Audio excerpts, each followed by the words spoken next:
欢迎回到壁画太多。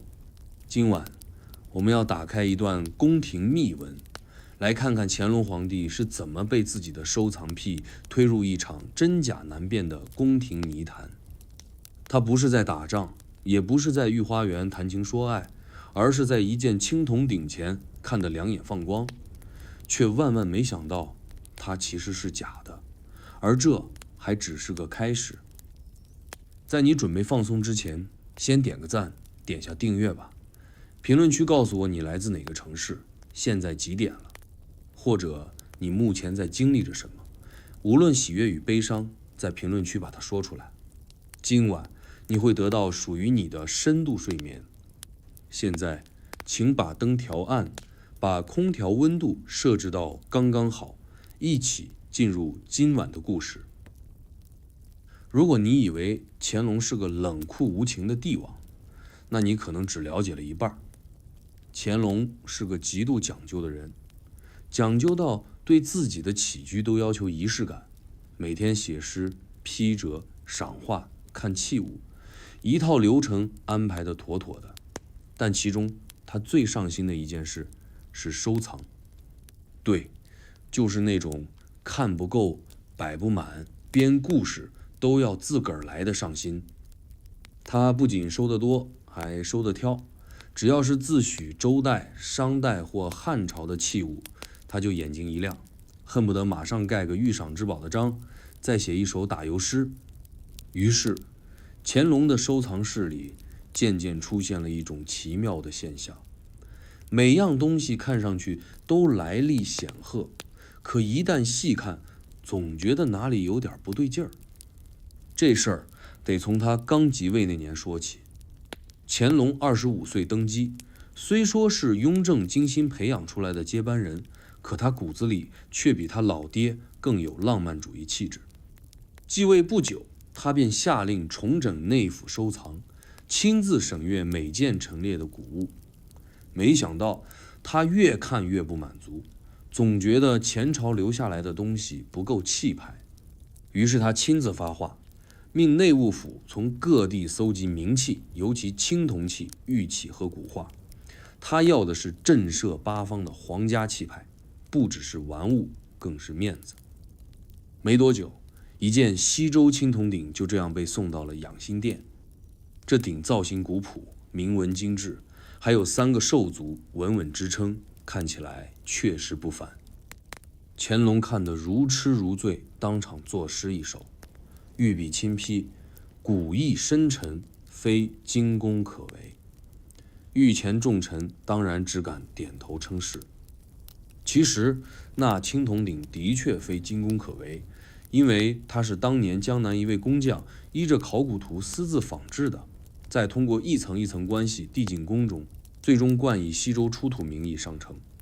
乾隆的这句非精工可为，反而成了工匠们的最高奖章。这只是开端。乾隆尝到寻宝乐趣后，几乎每天都在期待新的奇珍异宝进宫，谁能送来好物，谁就能升职加薪。所以很快，不仅工部和礼部的人动起来了，连地方上的知府、布政使也纷纷开始给皇帝挖宝。但真古董哪有那么多？于是假的开始进宫，混在真的之间，甚至直接顶替。内务府在其中发挥了神奇的润色作用，许多本是清代仿品的物件，经过他们洗白、包装，再配上一段传奇出土过程，就能摇身一变成了千年遗珍。乾隆皇帝自然不傻，他也不是一点不懂收藏。早年在雍亲王府时，他就看过不少真货，身边也有识货之人指导，但他更相信自己。哪怕有人暗示某件宝物可疑，他也觉得老子是天子，审美天赋更高，甚至还公开立过断真论，只要我看得顺眼，它就是好物。于是在一番自我肯定下，收藏变成一种我说真它就真的皇权美学游戏。这就像是皇帝版本的朋友圈炫图，真假不重要，气势要足，故事要讲得动听。朝中有人担忧这股风气，一位年老的礼部侍郎曾偷偷进谏，说内务府近来献宝频繁，恐其中鱼龙混杂。乾隆听后笑了笑，若有验者，朕自可辨之。话说得漂亮，可他心里其实也清楚，这事真要查，牵连面广，还可能打自己的脸。更何况内务府掌印太监高恒早已和江南几个供货人暗中联络，他们每月固定上供一批谷物，中间甚至还经过一层鉴定流程，做得滴水不漏。高恒在乾隆面前口才了得，说话半真半假，常用的套路就是此物乃臣亲睹于苏州废寺，尘封100年，幸得小利成尽。乾隆听得舒服，物也顺利入宫，一切皆大欢喜。很快，收藏不仅是兴趣，更成了乾隆政务安排的一部分。每隔数日，他便在养心殿设小桌，招几位心腹大臣，一边品茶一边鉴宝。有时御前呈上3、4件战国玉环，乾隆会亲自转动把玩，然后开始故事时间。这件是燕国王室之物，那件曾随秦将入蜀，语气笃定的像亲历者。满场臣子听得肃然起敬，谁敢怀疑？可就在某次赏鉴之后，纪晓岚在回府途中低声跟同僚说了句：“此物似唐，不似周。”但他从不公开反驳皇帝，他知道这游戏不只是美学，更关乎权力。随着收藏数量激增，内府记录也逐渐混乱，有些器物的来历一件比一件离奇，甚至出现了先祖梦中所示宝地出土这样的版本。乾隆却并不在意这些细节，他更在意的是器物摆上御案那一刻的气场，以及那股只有朕才能拥有的独占感。他曾说过物因朕而显贵，意思是这玩意儿只要进了皇宫，就天然拥有了权威性，是不是古董反而不重要了。乾隆的这个爱好没有尽头，他后来还命人专门修建了崇华宫宝物库，将自己最满意的藏品陈列其中。宫中传言，这里才是乾隆最像小孩的地方。他常独自坐在一件铜钟前发呆，有时还自言自语。那钟上有一行刻字，其实是现代工匠的手法雕成的，线条过细，铭文字体明显清代风格。可乾隆偏爱它，曾当众说此中冥想深沉，必为春秋之遗。没人敢接话，只能纷纷称好。在这场看似热热闹闹的收藏潮流背后，皇帝沉浸在自己的审美王国中，却不知他亲手把真假边界一点点模糊。那些仿制的、夸大的、半真半假的宝物，正在慢慢取代真正的历史遗迹，占据皇宫每个角落。而乾隆不知不觉成了中国历史上第一个被美化现实的假货淹没的皇帝收藏家。那件青铜鼎之后，乾隆的收藏热情愈演愈烈，每一件看上去古意盎然的宝贝都能让他眼神发亮，仿佛每一件器物都在和他说话，诉说遥远王朝的荣光。可惜的是，这些声音很多并不是来自历史，而是来自京城一处极不显眼的小巷。那儿藏着一些真正会讲故事的人，他们不是史官，而是造假师傅。北京东城有条名叫纸马胡同的小街，那儿原本聚着一群靠做纸扎和木雕吃饭的手艺人，但自从乾隆开始疯狂收藏之后，有人发现仿古工艺忽然成了一门皇恩浩荡的营生。一位叫吕润的江南匠人，被人称作吕先生，原是做佛像雕漆的。他的雕刻细腻，尤其擅长仿青铜铭文。一年冬天，他从苏州辗转进京，没在琉璃厂停留，而是住进这条纸马胡同。没几个月，他便成了周围行当里的红人，因为他能仿出即可乱真的周鼎文。吕润不是一个人在战斗，他有一支小小的仿古团队，画纹的、烧铜的、做包浆的，各司其职。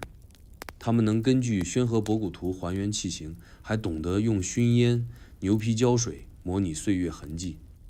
甚至有人专门负责造故事，比如编个出土地地点，制造一块假的残碑，仿写出一封鉴宝启奏的地方官札。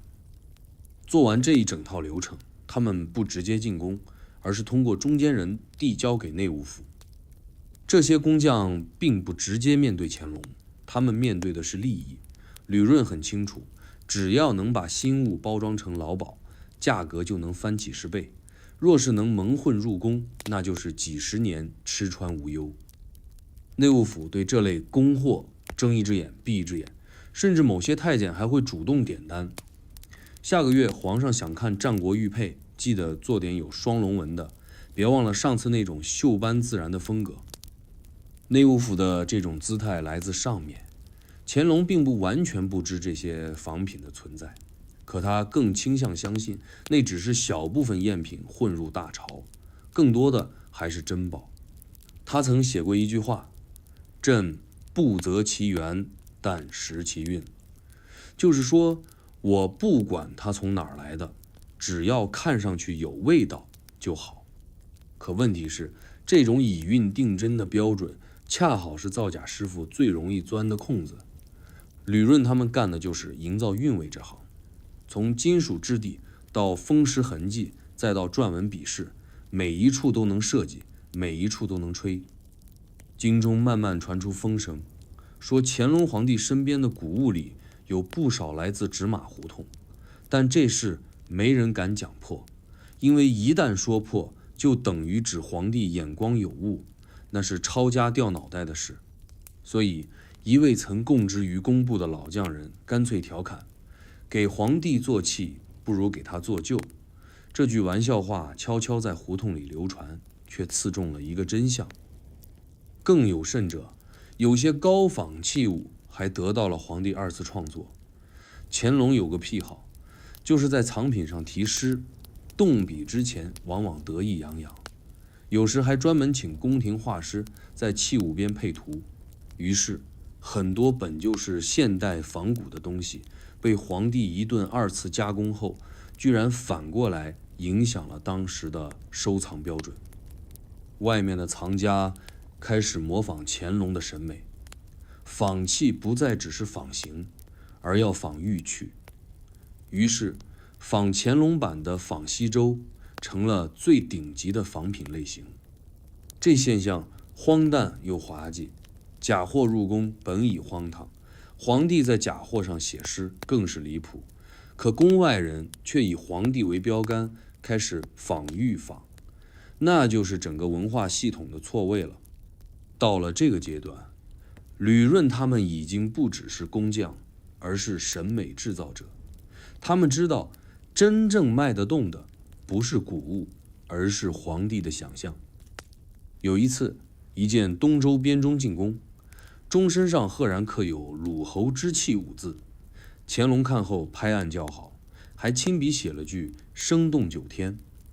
可没多久，内府某笔记上记载了一句话：“钟声微弱，不堪击之。”原因是那钟材质偏软，为了做出绣痕，匠人用了掺锡青铜，这种配比根本不适合敲打。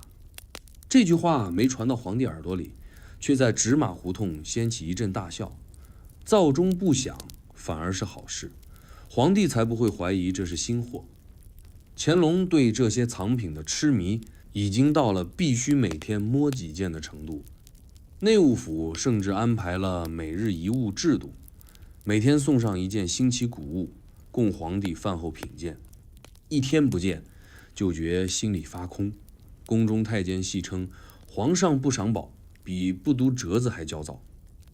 有人甚至说，那些器物就像乾隆的宠妃，一多就分不清谁是真谁是假，但他依旧一视同仁，宠爱有加。这一时期，仿古成为京城灰色经济的一部分。纸马胡同白天看着安静，其实夜里炉火通明。吕润他们有时还得应内务府要求，赶工一批假汉镜，战国矛头之类的新项目，他们做的越真越被嘉奖，越假反而越安全，因为假的离谱了，反而没人敢怀疑它是真的。乾隆只会说意象奇伟，惊人难为。最讽刺的是，有些工匠后来竟靠做赝品被朝廷招为内廷工匠，成为正式编制人员。吕润就是其中之一。他进了宫，名正言顺给皇帝仿古。乾隆问他：“尔观此鼎形似何朝？”吕润淡然应对：“臣观其神似周，而形可归汉。”乾隆听了点头称妙，说：“能观神者，乃真公也。”他完全没想到，面前这位真公正是那个鼎的设计者。这局面已非简单的真假之争，它成了宫廷美学的一种倒影。乾隆的审美标准从考据为上，滑向情绪优先，只要能激发他心中的古意想象，就是好物。而吕润他们正是这一幻想的布景师，用手艺，用油烟，用雕刀，构筑起一个又一个历史幻影。至此，乾隆的收藏故事不再只是一个人爱收东西的事，他牵动了一整条造假产业链，也塑造了一段宫廷文化的假象现实。所有人都知道真相是什么，可所有人都选择不揭穿，因为那位坐在养心殿深处的皇帝比谁都希望它是真的。乾隆皇帝的收藏癖到了某个阶段，已经不再靠天下珍宝供养，而是催生出一整套皇家造宝产业。但真正让这股风潮转向疯狂的，是一群原本不该出现在紫禁城里的角色：江湖工匠、仿古画师、民间筑起人。他们不再是偷偷摸摸往里混的局外人，而是光明正大被请进宫的手艺高手。一纸诏令，一道口谕，一场看似文化昌盛，实则真假混杂的收藏高潮，就这样被这些造假师傅们推向了巅峰。最先进宫的是两位兄弟，杜启山和杜启臣。他们原在扬州做古玩修复，因为能修能仿，一度在琉璃厂卖出高古之作的名声。内务府某个掌印太监在京城见到他们，仿的一枚西汉玉璧，叹为惊艳，便连夜写信回宫。没几日，杜家兄弟被密派入京。进宫第一天，乾隆就亲自召见，要他们当面讲解汉玉断代之法。杜启臣不慌不忙，居然现场手绘玉璧纹路，还讲了几句玉性温润者可辨春秋。乾隆听得满意，当场赐酒3杯，赐名玉作局。玉作局就此诞生，成为宫内最神秘的仿古工坊。接着画工也来了。画作在乾隆收藏中一直有分量，可真正让假画流行开来的，是一位号称能画千手观音不走样的宫外画师傅廷贵。此人自称古画修魂师，意思是可以用旧技法修补断代古画。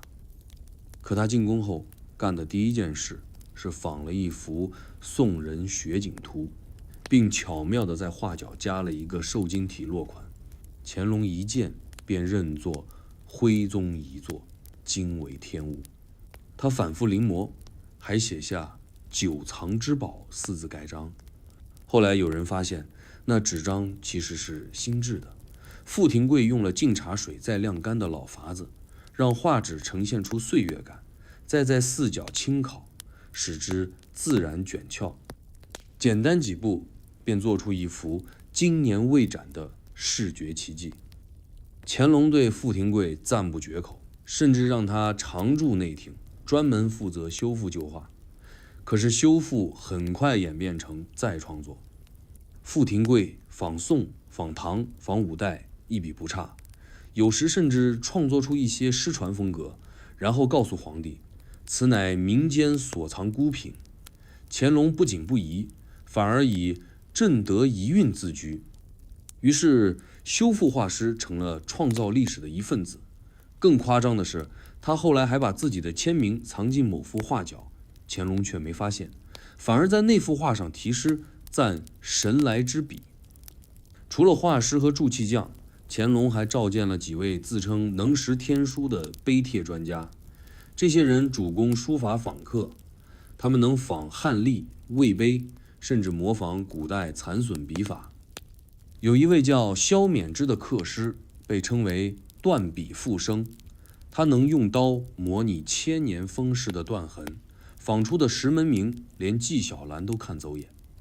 乾隆更是大赞其刀下藏风雨，石上出古魂，赐银千两。可谁也不知道，那块所谓断代真迹的拓本，不过是他前月才在京郊亲手凿出的新碑。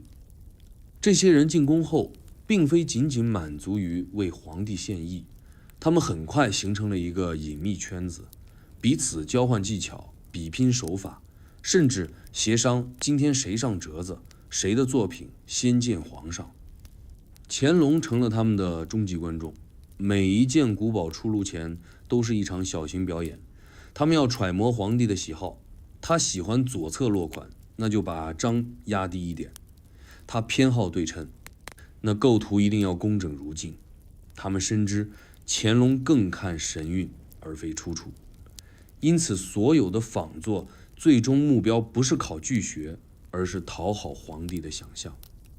内务府对此的态度很复杂，表面上他们是监管者，实际上却早已与这帮造梦师结成利益共同体。工匠进贡新宝，内务府拿出评鉴流程，走个形式，工匠得赏，太监分润。而乾隆始终沉醉其中，自以为正在恢复盛世收藏，殊不知自己正在一个高仿乌托邦里每日欣赏虚构历史。更让人唏嘘的是，有一次乾隆亲自主持御前比宝，命内务府挑出5件青铜器、1批书画，召集心腹大臣现场点评。他自己也拿起放大镜端详，说：“此鼎纹理有旧意，乃周也。”旁边没人吭声，因为那正是傅廷贵联手杜启山仿制的宫内版周鼎。纪晓岚面露难色，却不语。他知道，此刻哪怕讲一句“臣以为此鼎仿意过重”，都会被记上一笔扫雅兴之罪。乾隆喜形于色，亲书“宝中之宝”4字，命御膳房特赐夜宴。那晚，工匠们不在席上，却在暗地里笑了整夜。傅廷贵后来私下对人说：“皇上赏得真好，我们造的也真像。”这话传出去，宫中小太监偷偷加了一句：“假的多了，也就真了。”至此，宫中出现了一种微妙的文化倾斜。原本文人讲真实、真赏，讲器物背后的考据与出处，而如今讲的却是仿真造诣。那些真正懂行的藏家被边缘化，取而代之的是一群会讲故事、会做旧的高手。他们不是在维护文化，而是在制造皇帝愿意相信的历史剧本。最荒诞的一刻是乾隆竟下令编纂一本御赏博古图，亲自为每件藏品配图注解。而那本书里大约有1/3的古物，如今在故宫都找不到任何对应实物，因为他们要么在战乱中遗失，要么本就不存在，只是那一时期的艺术创作。可乾隆在序言中自信满满地写下：“朕所赏者，皆传世之绝也。”他或许从未意识到，自己早已不是历史的记录者，而是历史幻象的收藏者。乾隆皇帝整天在宝物堆里如鱼得水，但这些古宝的来源，若真要一一追查，最核心的出发点其实是内务府。这个在宫廷体系中地位极高的机构，表面上负责皇宫内部事务，实则掌握着乾隆生活、审美与面子的全部节奏。正是他们把一件又一件传奇古物送到皇上案前，同时也亲手织出了一张藏品赝品混合的大网，而这张网的密度，连皇帝本人都未必看得清。内务府下辖8个作坊，各自专司不同事务，既有御膳房、上衣局，也有专门管理图书、器物、玉石、书画的机构。这些单位不只是服务者，更是筛选者和润色者。尤其是掌库处与造办处，一负责收纳登记，一负责修饰美化。他们就像一个奢侈品加工厂，收到货后不是直接呈上，而是先包装、润色、故事编排，甚至有时重制，最后才端到乾隆桌前。而负责此事的不只是官员，还有太监。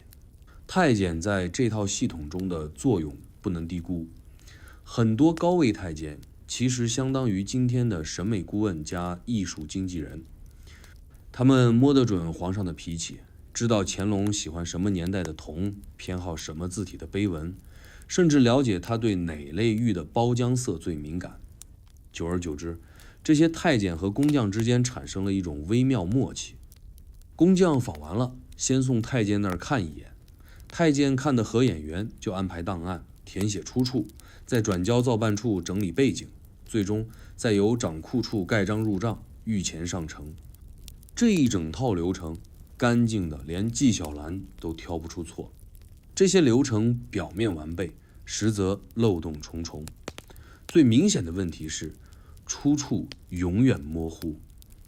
比如某件玉带钩，档案上只写德字甘肃府，却未标明是哪座古墓，是哪位地方官员奏报，也没有封存进宫的时间记录。如此含混的来源却被登记为已御赏。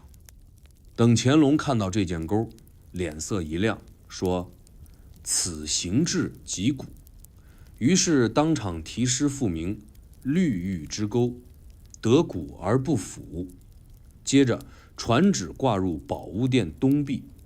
可谁知道，那绿玉其实是广西某工坊新磨出来的，颜色靠枣皮汤泡了整整3天。内务府里真正推动这条高效运转的验品流程的是几位关键人物，其中最著名的是掌藏小监曹春盛。曹春盛原是个烧茶递水的小太监，因一次在乾隆面前机灵解说古琴铭文被赏识，升为掌案小监。他极善察言观色，也非常懂乾隆的口味，后成为专责整理新宝的要员。有人背地里称他御前第2眼，意思是乾隆第1眼看东西，曹春盛就是帮皇上决定这一眼值不值得的人。曹春盛和外界有着密切往来，他最常接触的是那些送宝进宫的地方供奉商。他会提前告知某些熟人，皇上这阵子偏爱高古之风，尤其看重战国器形里的窃取文，于是他们就去找工匠照此制作。一旦制成，曹春盛亲自验看，再让内务府档案房编个故事，比如由云南严警官得于动人事迹，只要故事精彩，器物合眼缘，那就能一路绿灯。乾隆欣然收下，曹春盛功劳一笔，地方商人分润，人人有得赚。渐渐的，内务府自己也养起了内部手艺人。造办处里成立了一个小仿古工坊，由3名老匠和数位徒弟组成，专门负责修复、重装和特殊需求仿制。乾隆曾经对一尊晋唐佛手赞赏有加，但因裂痕颇深不能共展，曹春盛便命人将裂痕抛光，再在边缘加2笔天然剥蚀痕，以示天工所成。乾隆再次见之，竟毫无疑问其天然如旧，反而说此为天意，不减古韵。就这样，修旧如新，仿新如古，成了内务府的日常。而在这条看似井然的通道下，还有另一条暗流——赝品保护机制。是的，你没听错，内务府早就拟定了一套机制，一旦某件器物事后被质疑为假，应立即转移存放，封档处理，不再展露。这类器物被列入休官之物名单，也就是说，放着不动，不提不问，皇帝不问，他们绝不主动说。乾隆一旦询问，前岁朕得知汉境今何在，便可答曰：内藏宝库，尚未清理，拖得越久就越安全。甚至有些物品干脆调档，也就是文书与实物分离，变成无主之宝，既无真亦无假，成了一种模糊之中皆可赏的存在。这种做法有时也惹出麻烦。有一年，乾隆要举行一次清赏晚宴，命内务府调出历年最珍稀藏品30件，逐一陈设于宁寿宫花厅。准备过程中，一件西汉双龙璧被误换成另一件清作仿汉，虽模样相似，但重量质感差距明显。乾隆上手旋即蹙眉，此物似清。一旁太监连忙躬身，前璧于去年修补未毕，今暂成相类。乾隆犹豫片刻，未再追问，但内务府为此震动3日。曹春盛亲自带人彻夜查账，生怕错换变成穿帮，最后将该器调离上陈，转为未审类，总算压住风波。这类风波虽偶有，但在整个内务府大系统中，其实只算微澜。更庞大的流水线仍旧每日运作，来自全国的仿器、仿画、仿碑持续进京，先到内务府，再分流润饰，最后堂而皇之出现在乾隆每日的御赏清单中。而乾隆从未真正深入去追问每件宝物的根，他相信的是眼前的形，是诗句间的意，是一段段风土初起的故事，那些满是尘埃的出土叙述，那些流转于市井而未失其美的遗物传奇。他乐于其中，甚至在某种程度上是这套机制的推动者，因为他需要它。这些宝物不仅是赏玩器，更是帝王话语权的具象载体，是正义有焉的物化证明。内务府只是他意志的延伸，而那意志深处藏着的不是对历史的纯粹敬仰，而是对统治合法性的再塑与想象的自我笃信。他看重的从来都不只是宝物本身，而是被宝物认可的那种满足感。乾隆的收藏品越来越多，内务府的流转记录册也愈发厚重。养心殿、宁寿宫、三希堂，乃至深藏的崇华宫，每处都堆满了传世之珍。乾隆看宝如赏飞，每日一件不过瘾，往往连夜连看数物，品评、把玩、赋诗、盖章，一条龙流程。朝廷公文一旁堆着，宫女小声提醒他午膳已冷，而他还在反复摩挲一件西周盘龙纹簋，眉头紧锁，嘴里念叨着似有汉意。这不是误会，这是他每日的常态。为了确保乾隆随时都能赏物怡情，太监们特意整理出日件清单，由内务府提前选好每日要呈递的器物，通常3件，一件青铜，一件玉器，一件书画。挑选标准说是代表各朝风貌，其实就是迎合乾隆近期审美情绪。有时他一早心情不错，那就盛些唐风大气；若昨晚读诗未唱，便改为宋风小雅。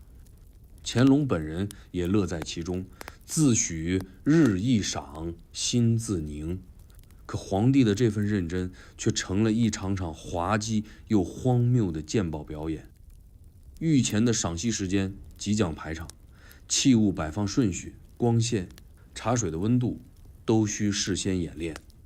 乾隆一入座，众臣肃立，内务府总管太监先呈宝名，再由掌藏小监简述来历，多以出自某郡故地原为边将所藏开头。乾隆听罢，便亲自上手，戴着细白手套，缓缓摩挲纹饰，敲击听音，对光照看，偶尔自语几句，随后拿起笔墨写一首诗，或五言，或七律，题在纸上，再另贴附于宝物旁。若特别喜爱，还要盖上2枚拾取宝籍、乾隆御赏等印章，一物既生，御品之列。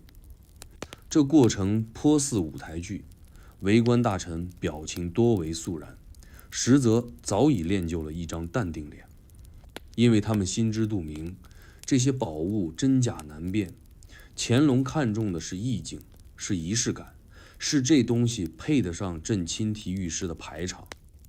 太监们当然更清楚，乾隆其实并不在乎器物历史是否真实，他更重的是由朕赋予的意义，仿佛物件只要经过他的手和字，就已脱胎换骨，拥有了真正的历史。有一次，一件战国青铜虎钮纯鱼被呈上，乾隆爱不释手，说其音如霹雳，非金工可成。于是命内务府次日奏乐，命乐工持纯鱼击之，以正其声。谁料敲下第一响，声音闷顿如瓮裂，连御前乐师都愣了。太监眼疾手快，立刻上前跪奏：“此器年深久藏，锈蚀中气，难复真声。”乾隆点头，意识自然，从容一目于下一宝，未再追问。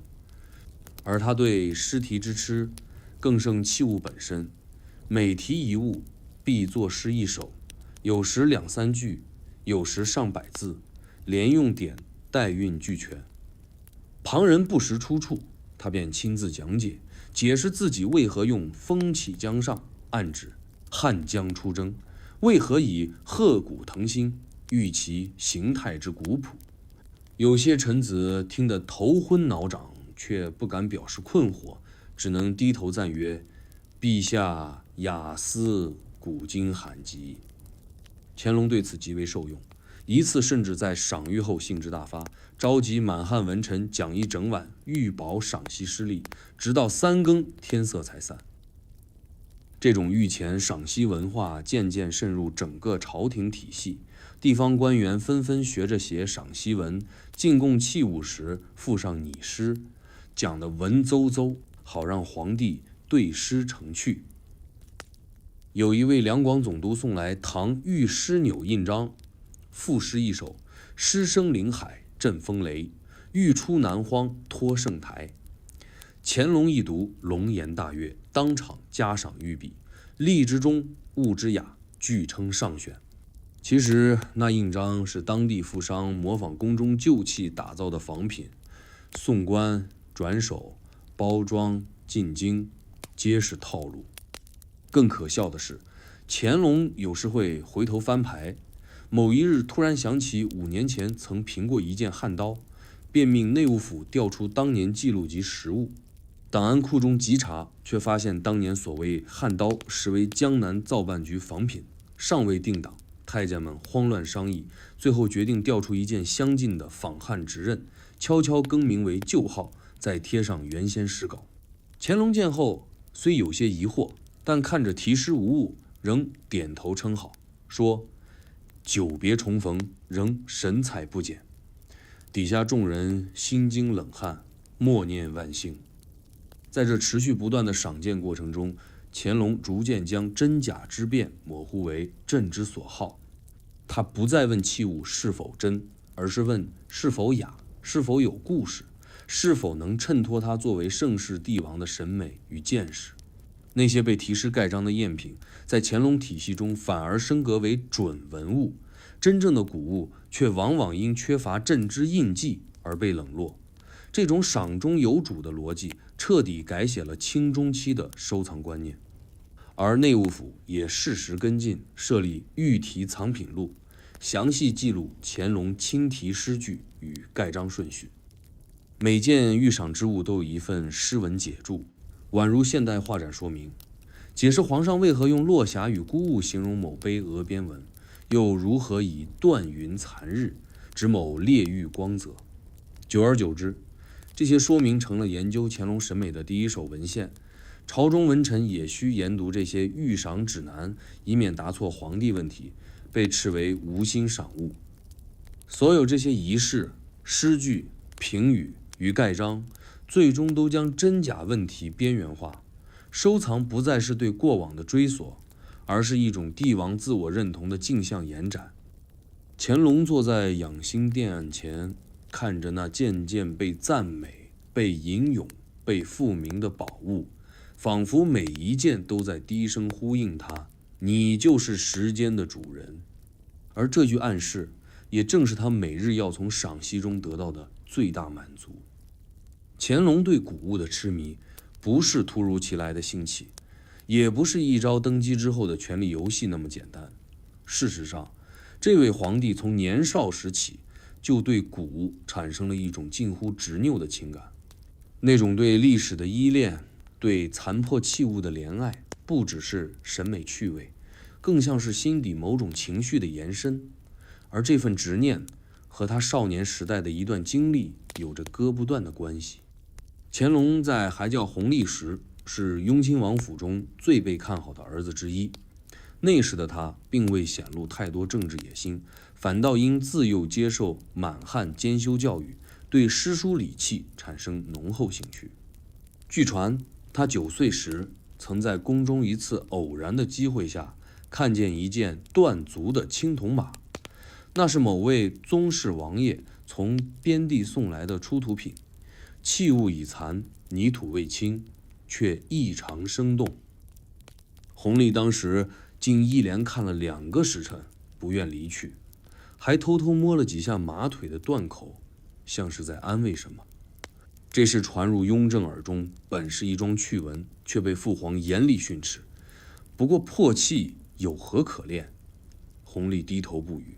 但从那以后，他对残器、古物的兴趣反而更深了。10岁那年，他开始随宫中藏书郎学习礼记、考工记，并着迷于其中对礼器的描述。他常常在纸上涂画鼎、仪、革、簋之类器型，自创名号，模拟铭文，自演祭祀。宫女一度以为他中了蛊神附体，但老实说，他不过是太过沉浸。这种沉浸日后演变为代入感。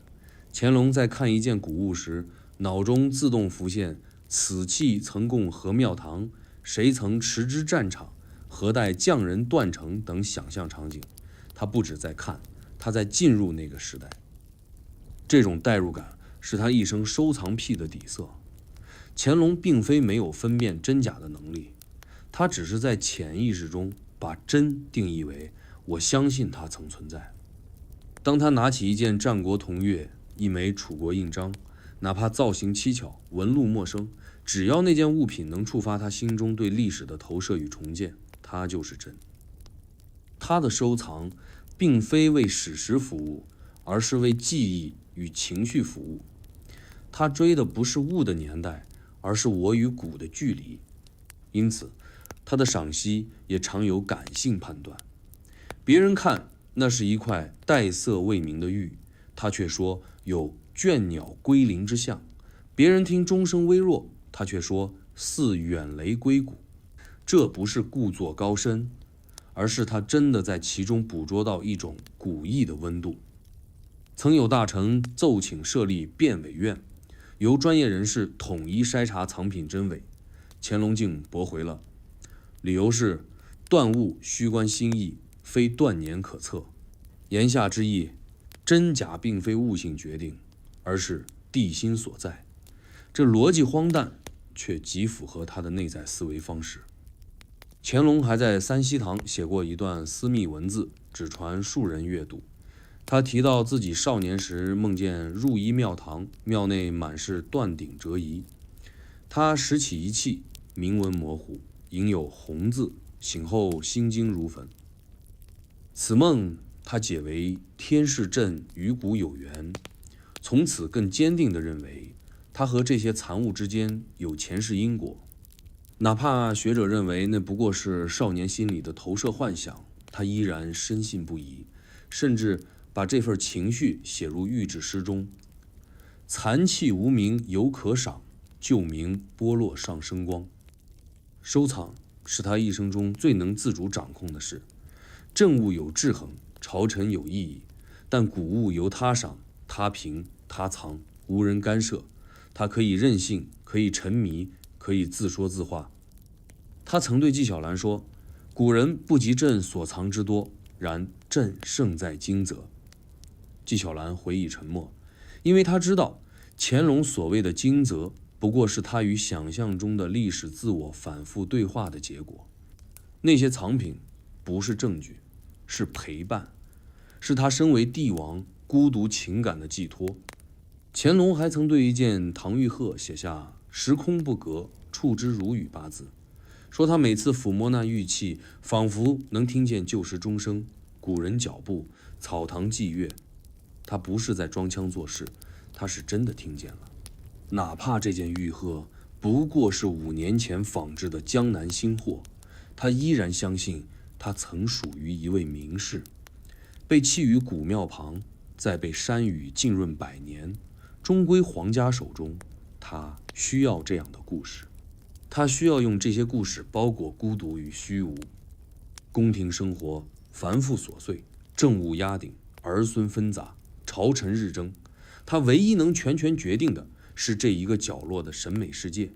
他可以复名、设点、题诗、盖章，为物命运重新定向。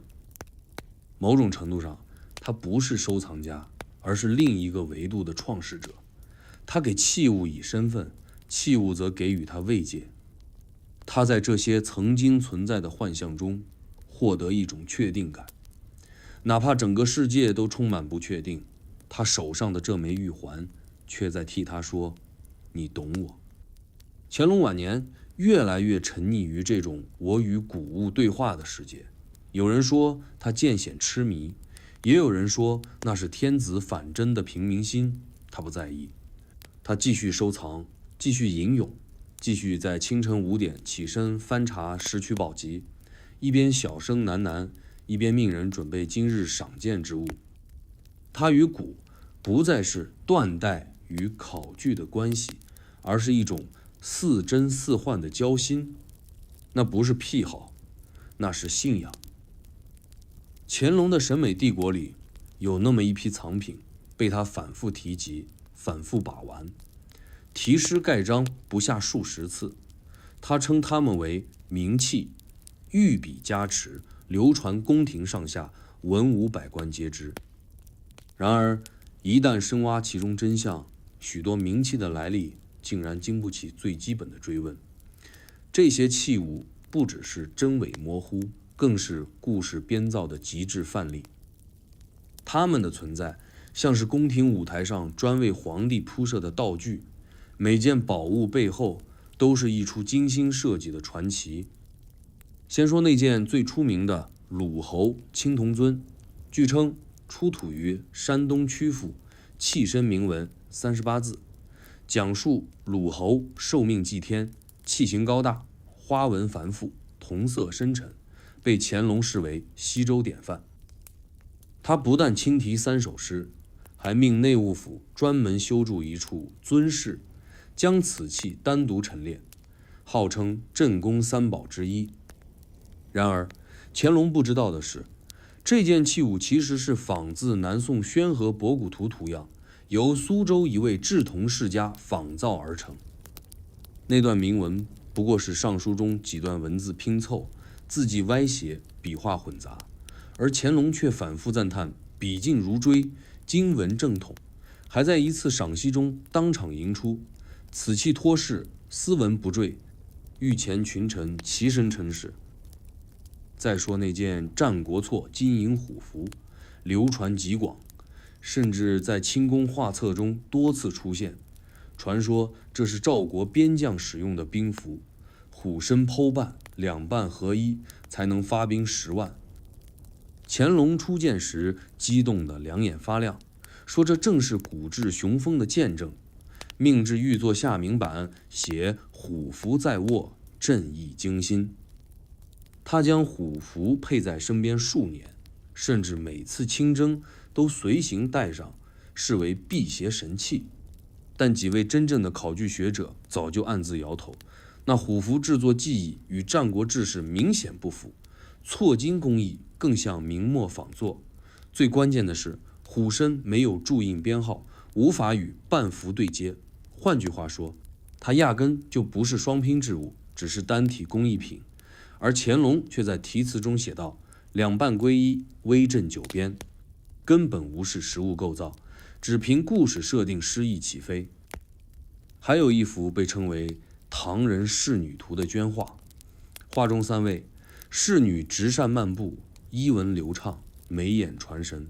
乾隆一见便赞，风骨不减周访，御笔亲题，落神倩影，还盖上乾隆鉴赏，遗子孙2大玺印。他还亲自为这3位仕女起了名字：婉仪、玉珍、清欢，并编撰他们各自身份。一人为宫人，一人为乐宫，一人为文士之妻，构建出一个完整的唐朝仕女日常。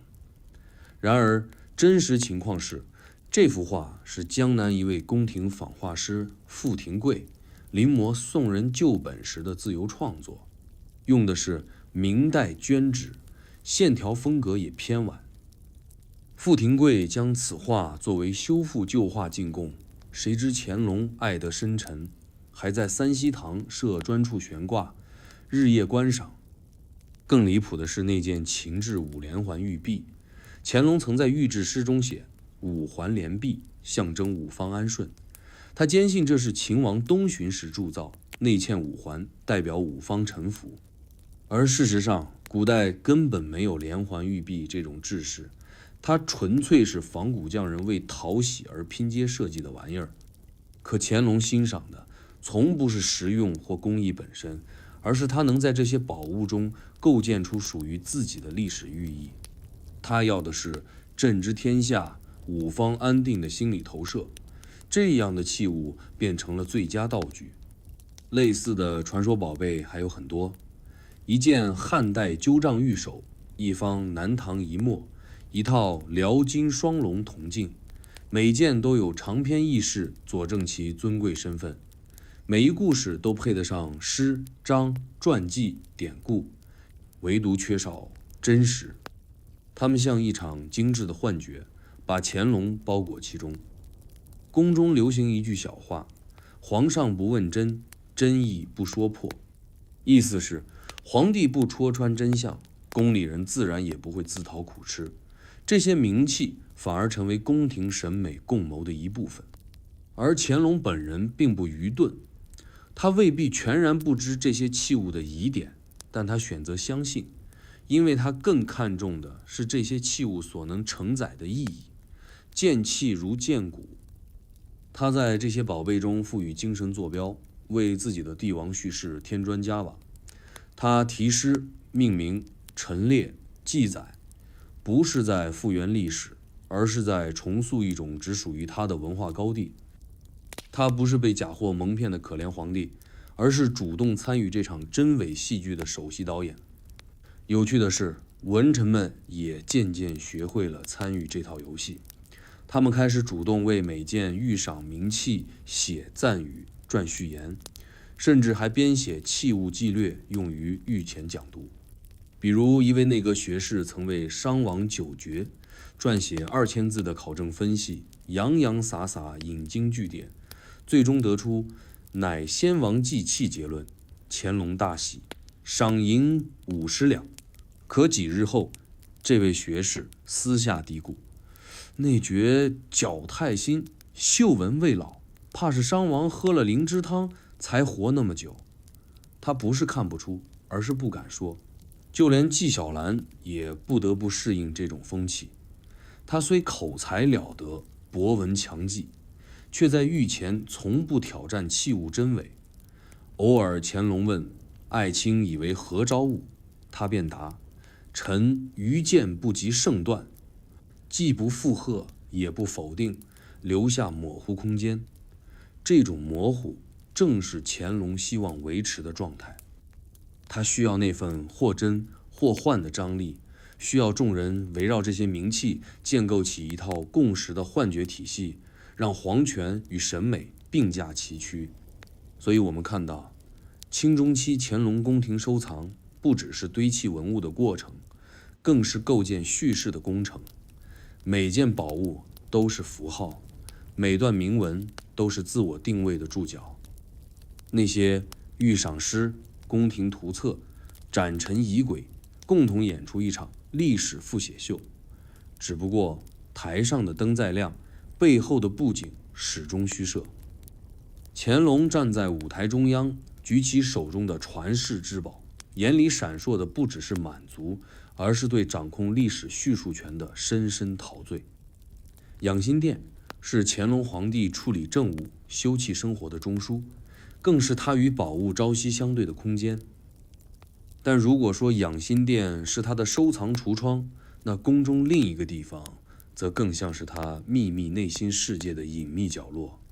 那处地方不在主殿显眼位置，也从不对外展示，却收纳了最能代表乾隆真实审美和心理投射的一类藏品，它就是崇华宫秘阁。崇华宫在紫禁城宁寿宫西北，原本是雍正帝养心殿年老时居住的地方。乾隆继位后，将其重新整修，设为太上皇退位后寓居之所。但在乾隆亲政时期，他便已提前将这处宫殿内设立为私人宝阁，对外名曰崇华藏品室。实则宫中流传私语，那是皇上赏而不展、藏而不言之地。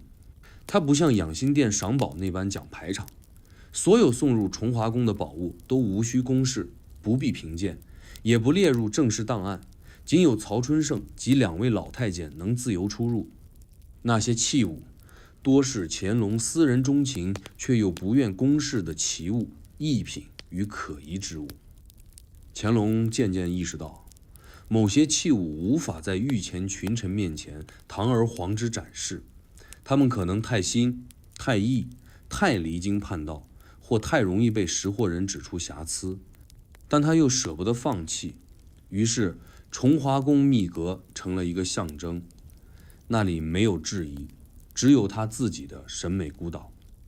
曹春盛作为崇华宫实际管理者，极少提及内部情形，但有一回不慎酒后吐真，说了句崇华所藏比御赏更自由。旁人追问，他只笑笑，你未见皇上抱一件铁剑断柄，莫吟半宿。这话后来传开，有人猜测，那铁剑可能就是著名的楚王断剑。据记载，那柄剑锈斑密布，半刃残缺，无名无纹，仅有垂痕一处，却被乾隆多次撕烂，并在纸上题下数句诗：断处生意不息，铁中有声未明。他看重的不是它的来历，而是它未完的样貌，那是一种他独享的象征。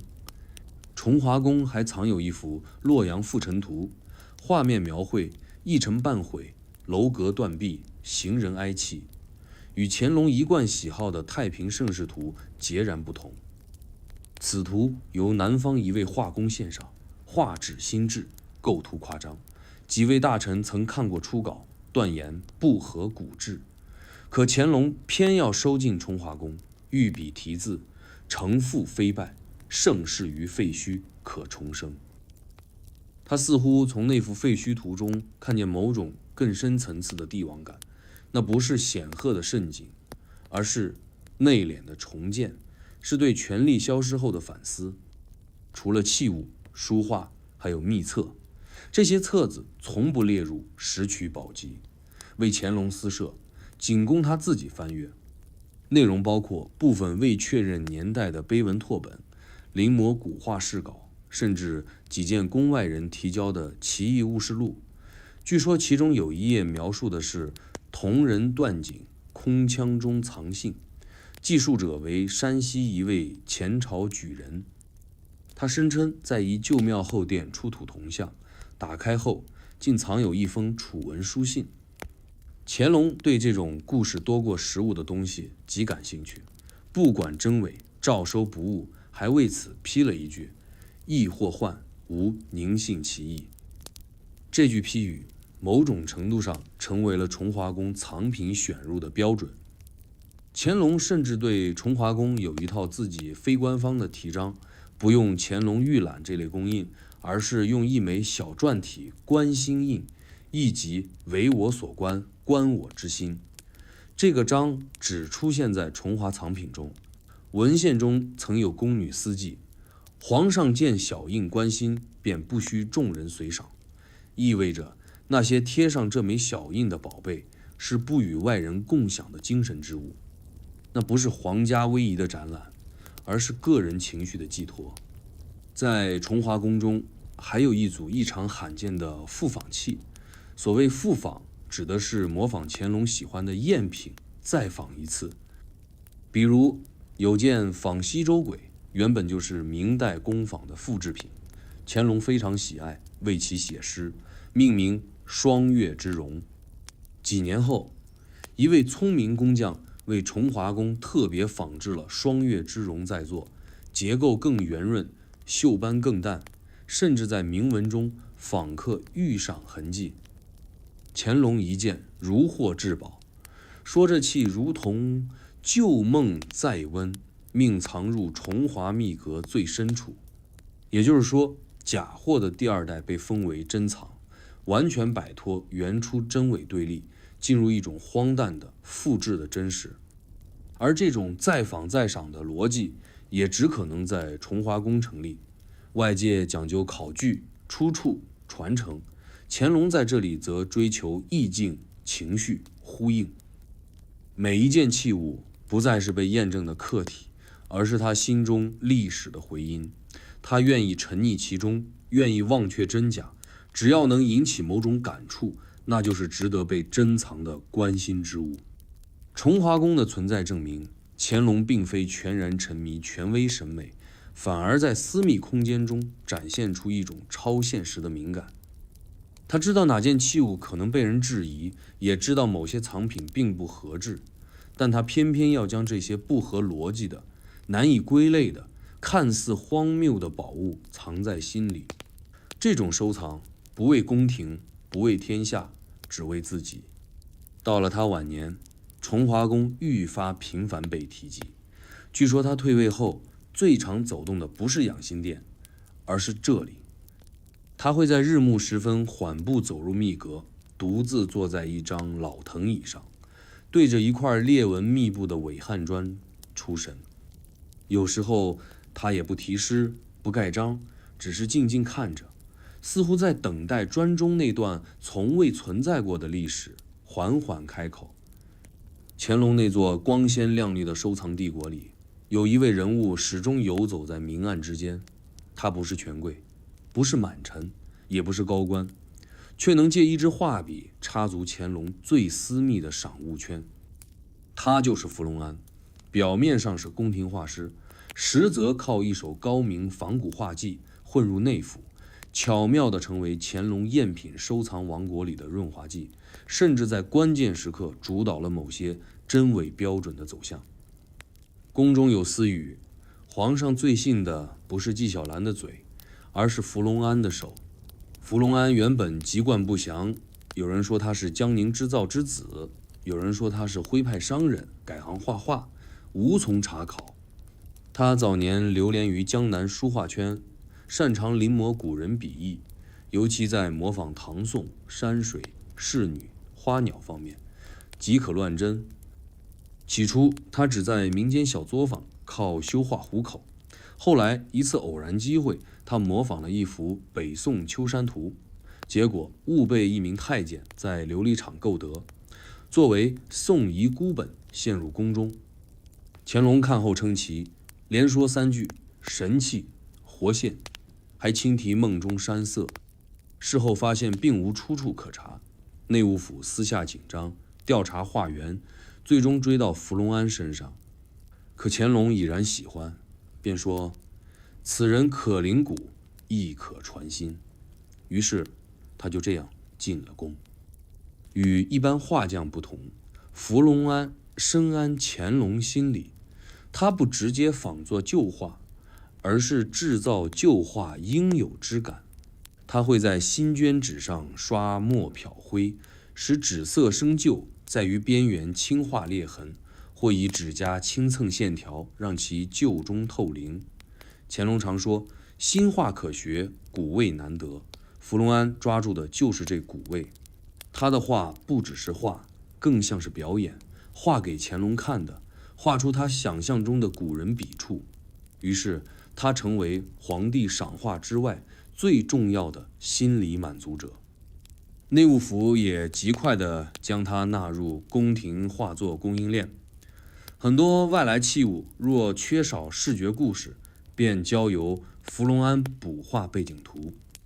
例如一件东汉玉辟邪，器物本身平庸无奇，纹饰不清，但福隆安绘了一幅辟邪卧灵图，画中林木阴翳，玉兽嵌于岩上，配上一段异史传说文字，整件藏品瞬间提升3分。乾隆一见便赞，图文合一，气神俱足，于是题诗3首，玉印四方。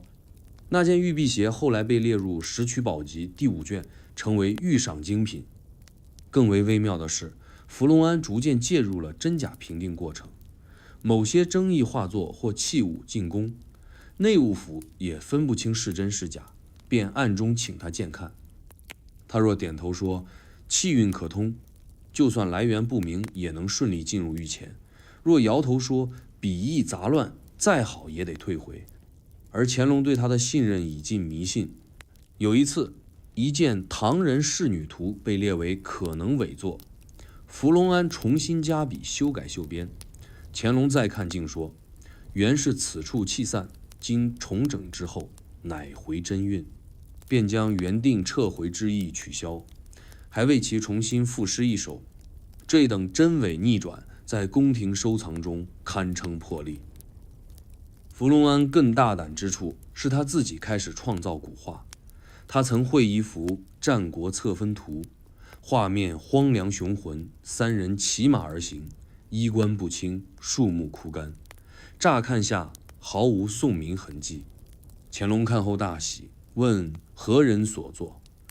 内务府谨慎地说：“佚名。”乾隆反而大悦，说：“无名更真，并题战风古意，淡墨留魂。”实则内画全由福隆安按现代结构设计，用上残破构图、列绢斜揉等手法，精心布局出一种破碎的历史感。他不是在画过去，而是在模拟被发现的过去。乾隆对此深信不疑，说画中人物仿佛在梦里见过。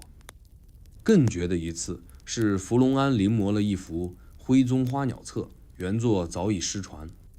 他查阅文献，将文中描述的画面、色彩、笔法一一复刻，甚至将徽宗常用题款仿得惟妙惟肖，连落款时的清顿笔也模仿进去。乾隆看后反复审视，不言不语，最终在画边题字：“昔人之笔，今人重光，非复也，乃再生也。”这番话不只是对画的肯定，更是对福隆安这类复古创造者的权威加冕。但这份荣耀也带来争议，宫中部分老臣私下称福隆安为换笔之人，意指他以幻象替代史实，有损皇家收藏之本，但无人敢当面质疑。因为它不仅迎合了乾隆对古的幻想，更代表了一种全新的艺术政治，即只要作品能激起皇帝的感受，是否真迹已不再重要，情绪优先于事实，氛围压倒考据。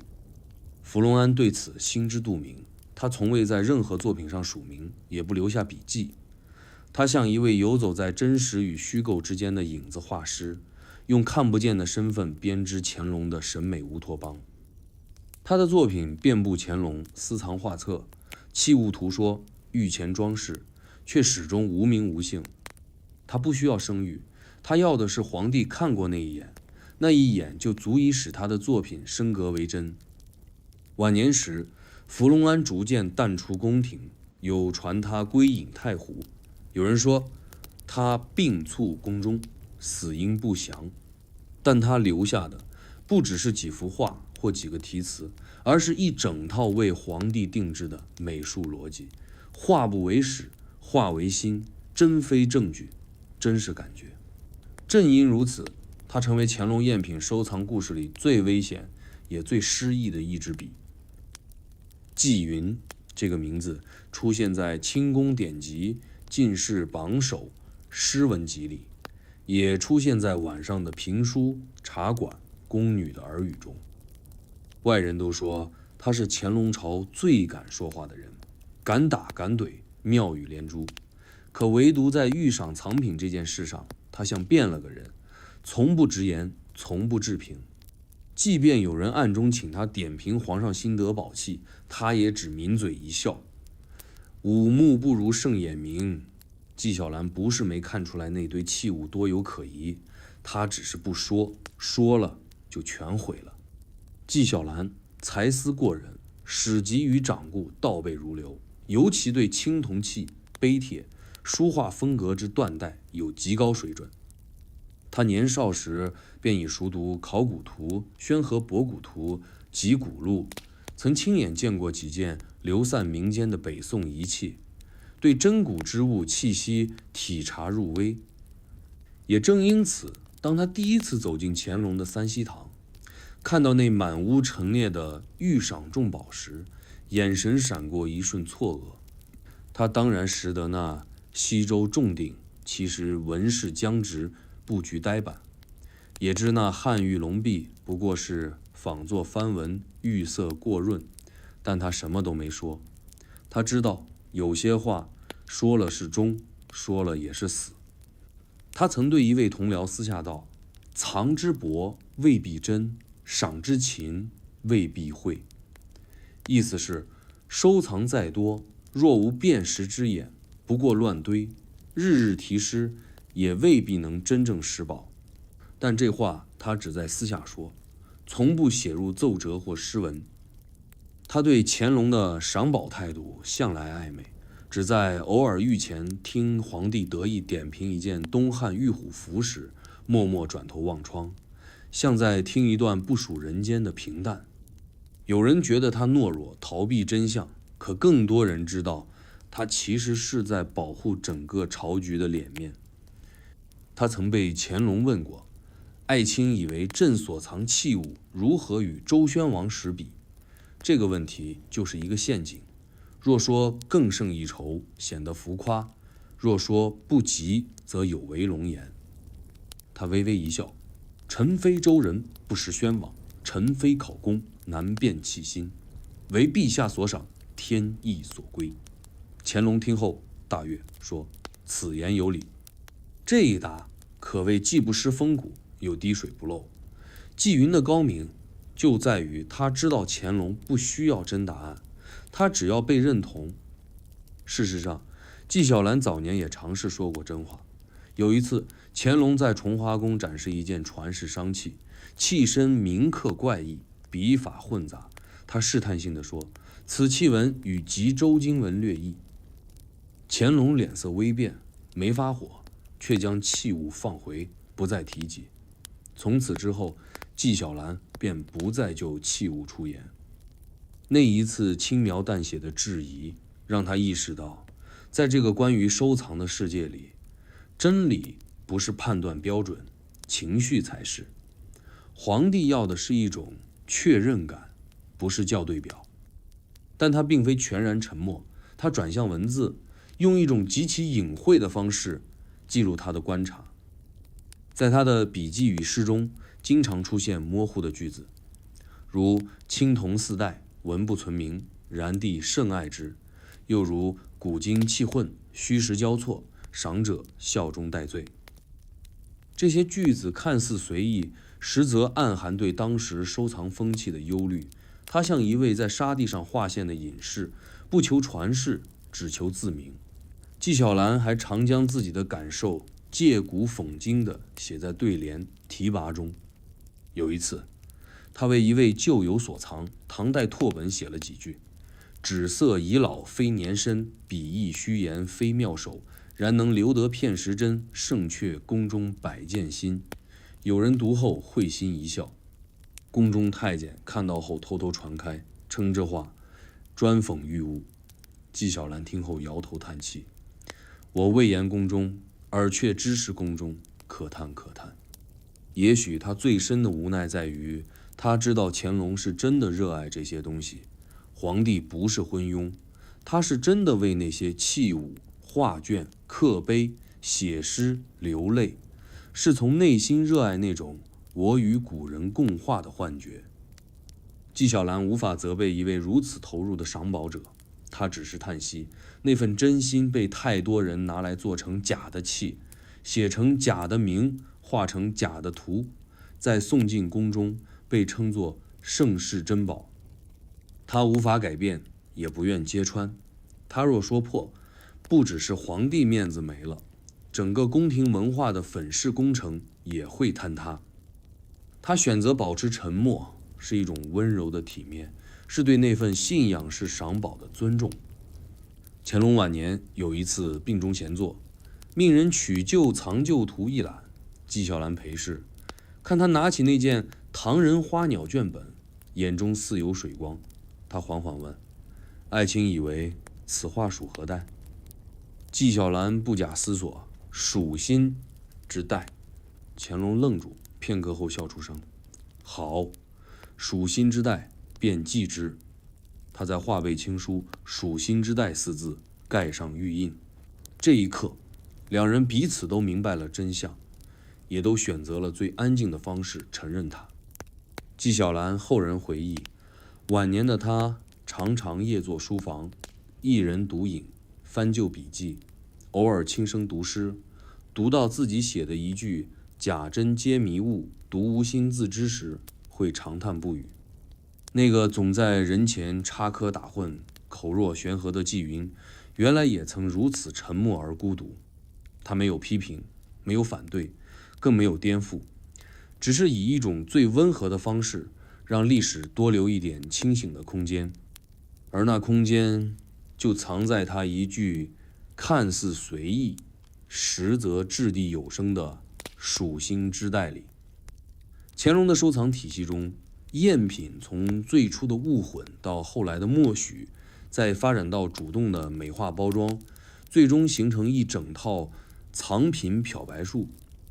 这不是单纯意义上的掩饰，而是一种彻头彻尾的制度性再造。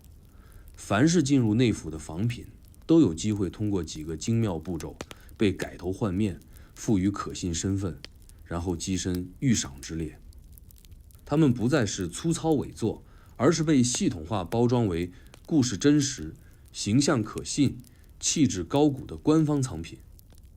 这套漂白术并非由哪位高人设计，而是在多年实践中自然形成的宫廷标准作业流程。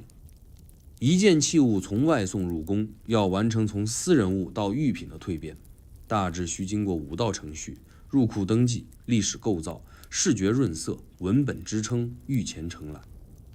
每道程序都有专人负责，每一环都像是戏剧排练中的分场表演，最终只为将一件普通物件包装成有出身、有气质、有故事的皇室宝物。第一步是择器入库。内务府接收外来器物时，先由掌库太监初步评估外观，筛掉粗劣仿品，留下的则送至文书房，对照已有藏品样式，选择可归类者入账。此处关键在于归类。例如，一件实为清代仿品的周氏铜鱼，因其造型略似《宣和图谱》第8图中移形之变，便被归类为西周后期辨识器，同时附注风格近闪地器型。这一步实质上已经完成了器物的第一次身份创建。第二步，构史复说，即为器物编织一个可信的来历。这项工作通常由专门的背景编纂小组负责，人员包括精通典籍的比例、熟悉地理的暗房文员，偶尔还有参与过实际出土工作的内监。他们会从地理志、通典、异史杂编中挑选合适的历史片段，拼贴出一段文艺成立的出土地描述。譬如某仿汉镜实为江南仿造，但其包装文案却写旧藏于岭南巡抚府库，据道光年奏折载，曾构于番禺废寺之井底。这样的描写精确到井，虚构而不漏痕。第三步是视觉润饰，器物交至造办处，由旧饰组负责增旧减新。他们有数十种做旧技法，最常用者如烟熏法，以桑枝灰制物，皂斑痕、酸石法、柠檬水、腐蚀铜皮、包浆法、蜂蜡、混氧化铁、打磨玉面、火红法，以炭火轻烘绢纸，使其自然卷边，视觉上的斑驳感、微瑕感，反而是增强信任度的关键。乾隆喜欢旧中藏魂，而这些手艺正是制造古魂的魔术。第4步，文案扶正，这是最精巧也最决定性的环节。一件器物是否能真正打动乾隆，不只在于外观，更在于配套文字的气韵。内务府会特派一位书写官，负责拟制器物题解、铭文解读、传说背景，汇成一份册页。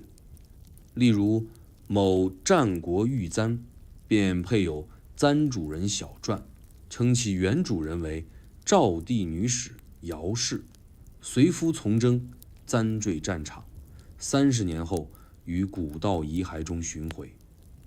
乾隆独此动容，为簪题，芳魂不灭，簪影犹存。实则那簪不过是仿明朝造型，只因故事编得真，才得皇帝动情。第5步，御前承揽，这是所有漂白步骤的终点。器物最终由掌案太监呈上御前，乾隆拿起品评、赋诗、盖章，便算完成最后的洗礼。一旦被题字盖印，该器物即正式升级为御赏，其故事随之收录入御制宝录。这时，即便将来真相浮出，这件器物也再难从皇权审美体系中被剔除。它已经变得有乾隆的记忆，不再是器物，而是皇家叙事的一部分。整个过程无比高效精密，运转多年，造假之事几乎成了标准行政流程。更甚者，有时甚至跳过外部来器环节，直接由造办处内部制造器物，再依程序逆推出发现地、持物人、遗失历程。这些虚构型藏品从出生开始就被设计为未来的御赏。乾隆在看到这些预制型文物时，往往眼前一亮，觉得此物竟似梦中所见。他越敢眼熟，其实说明设计越成功。某次御前赏鉴，一件隋代禅石被呈上，乾隆凝视良久，喃喃：“似在涿州见过。”太监随即跪答：“确是出自涿州山林旧寺。”其实那块石头3个月前还在造办处的泥房子里，名字原是假山鱼石，但皇帝一句“似见过”，便是预设记忆的启动按钮，所有包装程序随之生效，石头即刻成石，仿佛整个历史都在为这一刻默默配合，演出一场记忆伪装秀。这套藏品漂白术固然荒诞，却也体现出乾隆审美哲学的终极表达。器物不靠真伪定价，而凭其唤起的情绪与象征被接纳。他不介意一件东西从未真实存在过，他只要它能激发他对古代、对权力、对自我定位的幻想。每一件宝物都是他认知宇宙的投影镜。他题的诗、盖的印、做的序，不是为记录史诗，而是为讲述他对古的解读与编织。所以到了晚年，乾隆身边围绕的藏品中，已很难再分出哪件是真，哪件是假。那些经过层层漂白的器物已与他共生，它们不再是物，而是他思想与感受的结晶体。崇华宫、三希堂、宁寿宫，每一处角落藏的不是历史残章，而是乾隆梦中的旧事。他不是收藏者，而是创作者。他用赝品搭建出一座精神世界，一座帝王自我认同的殿堂。清乾隆46年秋，一件青铜剑被呈入养心殿，器身略短，刃薄而挺，满身铜绿斑驳，剑柄内嵌金丝2缕，剑身一侧篆刻6字：“楚王赠燕江之器。”内务府太监躬身称，此剑由江南布政司献上，得自古墓出土时声震瓦室。乾隆闻言即起身近前，凝视良久，口中低声念着楚王赠燕将，仿佛立于战国战场之上，目睹诸侯交兵，风云激荡。他提笔在案上题写一行字：此剑有情，非战之器，乃义之名，并盖下乾隆御题神武不杀两方大印。如此题批，立即将此剑抬升至有魂之物地位。然而几日后，一纸不该出现的御前评审档案却意外外泄，引发了一场几近触及皇权底线的收藏危机。这份档案原本应由内务府锁入御赏记录，但某页因抄录员误将底稿残页误传至工部，随后流落于使馆职员案前。有人注意到其中一句评语：剑身铜质松软，铭文非战国刻法，宜为禁仿。落款不是他人，正是内府铸器顾问曹子凯，一位早年因考据严谨被内务府破格录用的书吏。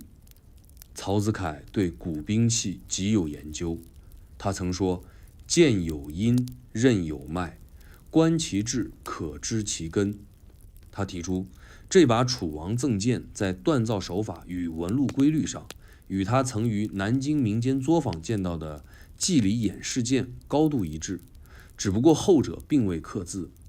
曹虽不敢直接上奏，却在内部档案中留下注解，原意是背后查验。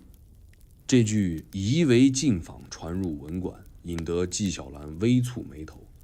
他看过那件，记得其铭文符刻而非阴刻，字体过于齐整，有违战国杂乱之气。可他当时仅轻描淡写，一语颇雅，未作深评。如今见档案落款，便私下对友人说：此剑虽美，似过耳音也，意指好听却不真。消息逐渐在文官间传开，几位言官本就对乾隆赏宝之风不以为然，便于密折中提了一句：内府藏剑禁仿之说，臣未敢深言，唯愿保藏上慎。此言虽隐，却似投石，激起涟漪。乾隆得此折，面色未变，只淡淡问：此折何意？纪晓岚低头不语。张廷玉缓缓答曰：或言藏剑有误认之嫌。乾隆沉默片刻，道：错认一赏，朕以心见之，不以秀论之。随后起身，再看那把楚王赠剑，却未再题诗。他不怒不责，只是将此剑移出御前，改存崇华宫。他似在告诉所有人，真假之外，还有他对器物的情绪主权。然而这件事终究未被压下，朝堂私语渐多，有人借题发挥，指称内务府近年造器频繁，恐有鱼目混珠之祸。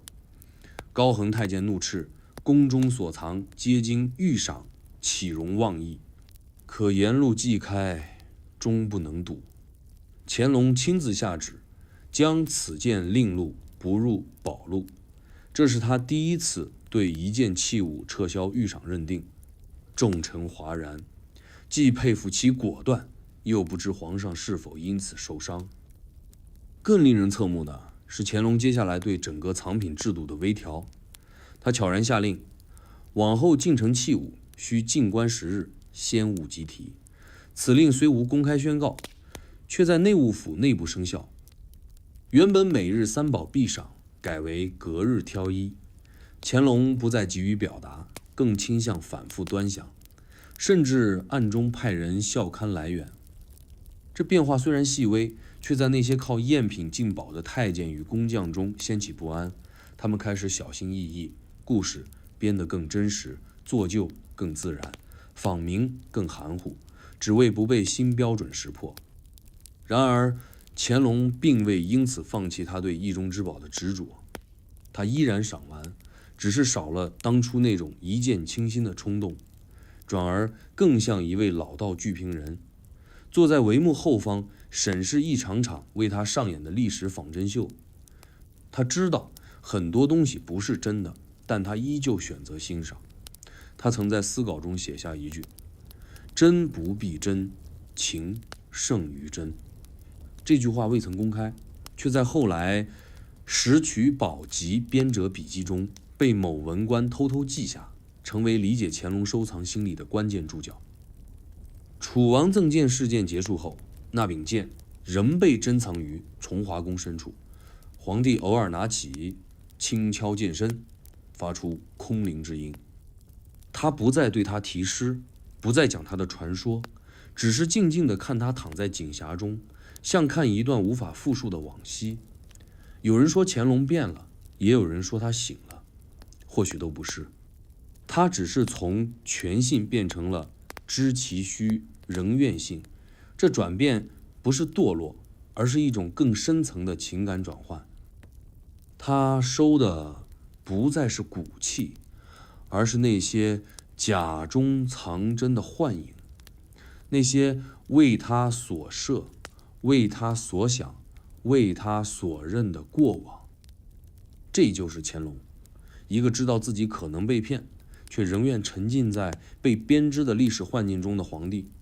他的世界不靠考据支撑，而靠信念维系。他要的不是历史的铁证，而是内心的回应。楚王赠剑不过是一把钥匙，开启的是他对整个收藏体系的再次审视。他不拒绝假的，但他开始警觉真假之间那一条若隐若现、时近时远的界限。那条线他不能划破，但他已学会绕过。乾隆年间的收藏机器原本运转顺畅，赏、藏、诗、评一气呵成，皇帝满意，大臣顺应，内务府兴隆，工匠发财。然而，随着那场楚王赠剑风波在文臣之间私下发酵，一道几乎被掩盖的裂缝悄悄撕开。就在皇帝逐渐意识真假边界时，内务府的一名下级账房小吏突然上交一封密报，直指御前数十件藏品为高仿伪作，且列出详细仿制流程、参与工匠名单、造办处与民间的往来记录。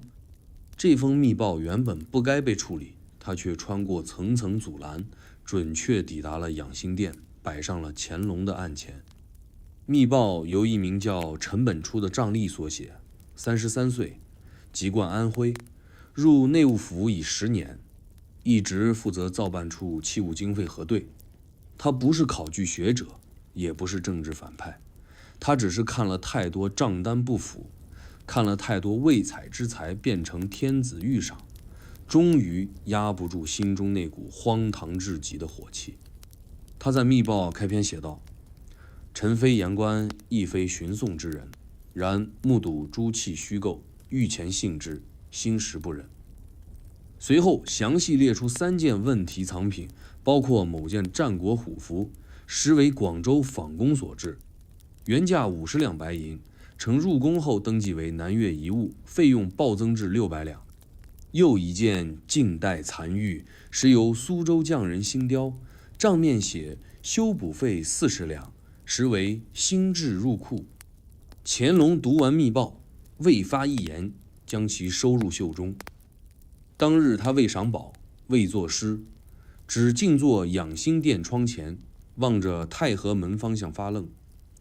掌案太监曹春盛小心递茶，却被挥退。无人知他此刻心中所想，是愤怒，是失望，还是一种难以名状的疲惫感。他并非从未怀疑，只是那一刻怀疑终于不再来自外人，而是来自体制内部，来自曾为这座美学机器添柴加火的齿轮之一。次日，乾隆下旨将陈本初密报送纪云览阅，交其复奏。纪晓岚接旨后，独自闭门阅报，3日未出。他原本以为这不过是又一封捕风捉影的告密书，读完却久久无语。他在复奏中写道：是非今日始，亦非一人可指。然朝廷制度不可以伪为荣，陛下所赏，故可出心；然臣等所守，亦当有真。字字婉转，句句沉重，不激不怒，却如针刺黄心。乾隆回奏，仅6字：所言，朕已知。接着没有大肆查办，没有宫中动荡，他只是命人召回当年数十件登记来源模糊、费用异常的器物，统一转入休官库，也就是不再御赏、不再展示、不再提起之地。与此同时，原造办处3名负责人悄然被调离，陈本初被提拔为内库镇账笔录官，从账吏升入小监之列。整个过程悄无声息，既没有清算，也没有庆功，仿佛只是翻过一页记录而已。可内务府的气氛一夜之间变了，各作坊私下叫苦，匠人谨言慎行。琉璃厂的中间人一度暂停进宝业务，怕一不小心掉入漩涡。而太监中更有流言说，皇上不再信赏，甚至有人担心乾隆是否会彻底终止御赏体系，从此禁断收藏之风。但事实是，他没有停，反而在此之后，他继续每日赏物，只是每次看得更久，诗写得更慢，话说得更轻。他似乎明白，这座御赏之功已经不能再全靠信任堆叠，也不可能回到全凭真实的那条路。他能做的是维护这场游戏的平衡感。于是他设立一套新制度，命内务府将所有新进器物分为3类：第一为珍品，可即赏；第二为未定，需3人合议；第三为异中，即虽不明出土，不定年代，但朕心属之，亦可保留。他给出这3类标准，既不是为了追真，也不是为了打假，而是为了让假的可以有个体面身份存在。他还亲手修改了宝录登记册，把御赏2字旁边加注一小格，由心定之。这5字看似含糊，实则点破本质。乾隆终于承认，他所喜之物不在于年，在于行，更在于那一瞬的感动。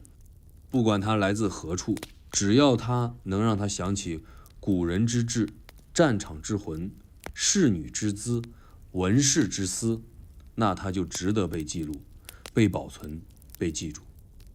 这场崩盘边缘的风波没有血雨腥风，却是乾隆收藏生涯中的一次重大转折。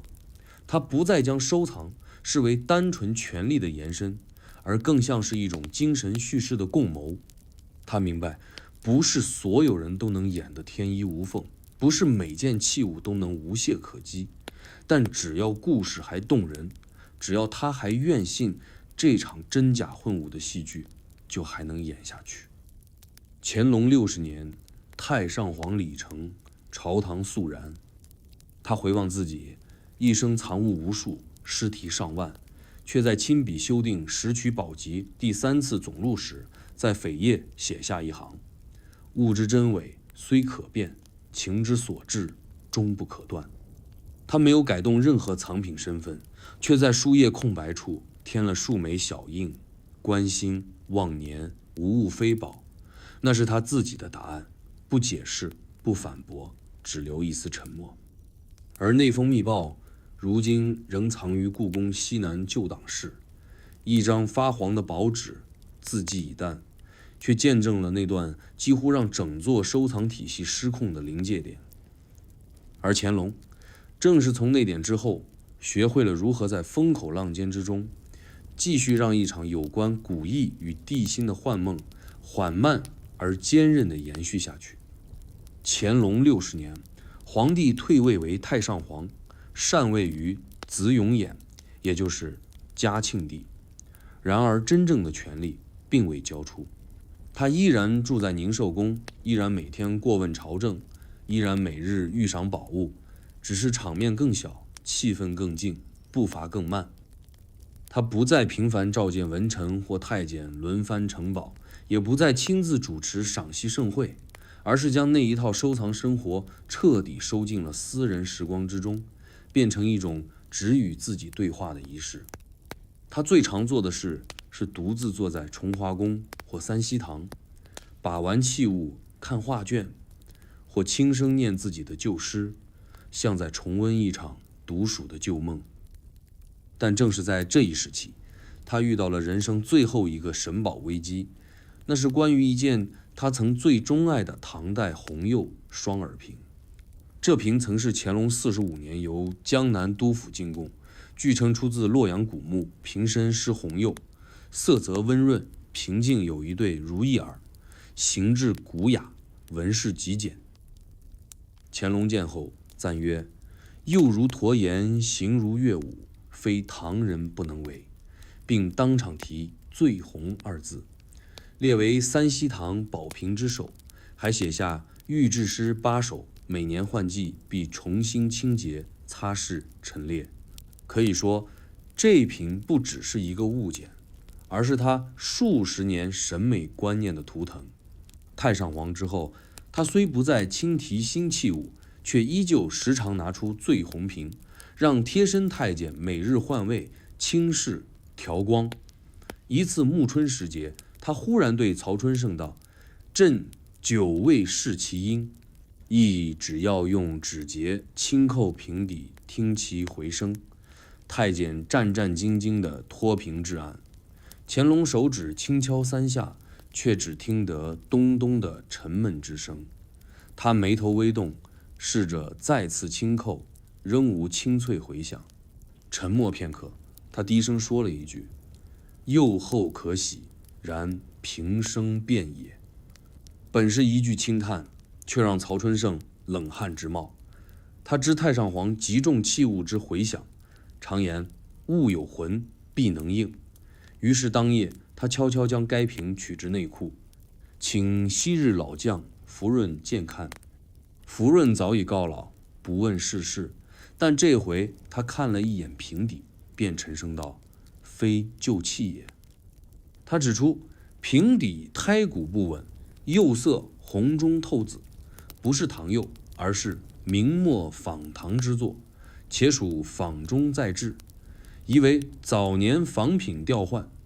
曹春盛当即瘫坐，他明白这件瓶子数十年来被乾隆视为挚爱，如今若承认为赝，无异于亲手推倒太上皇最钟情的一面心墙。可偏偏这瓶曾在45年前被正式登记入拾取宝集，有御题8首，有朝臣复评，有宫女传颂。更残酷的是，若追查源头，极可能牵出当年内务府造办处那批高仿唐瓶案。那时尚未彻查，此瓶或许就是其中一件，只是阴差阳错被错选成真。纠结3日后，曹春盛依旧未敢起奏，只能照旧将瓶陈设如常。但太上皇似乎已察觉，他再未提醉红2字，也未再作诗题瓶，甚至开始翻阅自己当年为瓶所写8首御制诗，逐一删改涂抹。有一首写釉红生香，曲中忘年。他轻声念完，忽然抬笔在忘年2字上画了一横，改作虚年。他未说明，只道旧诗新不属也。此后数月，乾隆常一人坐于崇华宫外的小石亭，看着远处层云低垂，手中持着那只瓶，却再不敲、不闻、不语。他像是终于接受了一个晚来真相：那些陪伴他几十年的古物，或许早就没那么古，但那又怎样？他不再发怒，不再责问，不再纠缠年代出处，他只是轻抚瓶身，像在抚摸一段不可追回的自我投影。而那瓶依旧安稳陈列在案，依旧配有醉红题签，只是签背多了一行淡淡的墨痕，不是乾隆所书，而是某位贴身太监悄悄写下，皇上不忍悔之，亦不忍信之。这句话未曾进档，却被某位文吏记在余册边缘。数十年后，才在旧藏抄本中发现，成为研究乾隆最后赏宝心境的罕见旁证。乾隆此后再未接收新器物，只调阅旧物，改诗注解。他为某些藏品重新题写小语，不为他人，只为自己。例如某仿汉玉璧，原题天汉遗光，后改为似天汉而非，然光可流。他终于承认了这些宝物的似真，也终于懂得在自己构建的这座浩瀚收藏世界里，真假终将归于一处，留下的唯有那段他曾深信不疑的美好片刻。嘉庆元年初春，乾隆暴病于宁寿宫，口不能言，仍命人将醉红瓶置于床侧，太监们换汤捧被端药，他只缓缓抬手摸了摸瓶尖，片刻后闭目而眠。这一次他没有留下题诗，没有复名，没有再问他是谁，他只是与他静静共度了一段无言时光。这或许是他与所有藏品最真实的关系，不是赏，不是见，而是陪伴。那是一个不起眼的深夜，紫禁城宁静如常，只有养心殿后的长廊下残灯微明。几个太监手脚麻利地搬运着几只木箱，从藏书处的小门缓缓抬出，脚步刻意轻，话语不敢高于耳语。他们并不是偷，而是奉命办事，命来自太上皇本人。此刻箱中装的不是宝物，而是一批尘封多年的旧账簿、批文、器物、登记册、档案残页，他们都有一个共同的身份：赝品之证。火是在三希堂西侧的小炉屋点燃的，一口铜炉，几撮炭火，一本本账册被轻轻放入，纸张卷曲，墨迹起泡，火光悄然吞没字迹，没人在旁围观，也没人记录。这一切不过花了半夜时间，等炉火熄灭，灰烬冷却，那些记载着赝品来源、流转路径、经费拨付、工匠署名的实录已随风而散。第二天，宫中依旧如常，三希堂陈列依旧，玉宝依旧，静静躺在原位，只是没有人再能对其中的真假追根问底。为什么要烧？不是为了掩盖罪证，因为太上皇早已不需为这些解释。他命人焚烧的目的不是销毁，而是释怀。他清楚，那些账册记录的不过是一场长达数十年的集体沉迷，是朝堂、内务府、工匠、太监、画师、文臣共同支出的幻境，而他曾是这幻境的中心，也是最大的信徒。他允许它存在，也曾亲手加冕它，如今他只是想让它结束得体。据说当晚曹春盛亲自在旁守炉，看着最后一本器物改账录化为灰烬，他未说一句话，只是长跪不起。或许他也明白，那炉中的不是罪，而是一代人对盛世美学的最后告别。他守护了这个体系，也亲手送他落幕。他曾说，假久了也就真了。可他更清楚，再真也无法留下脚印在史书中，烧了才是最温柔的遗忘方式。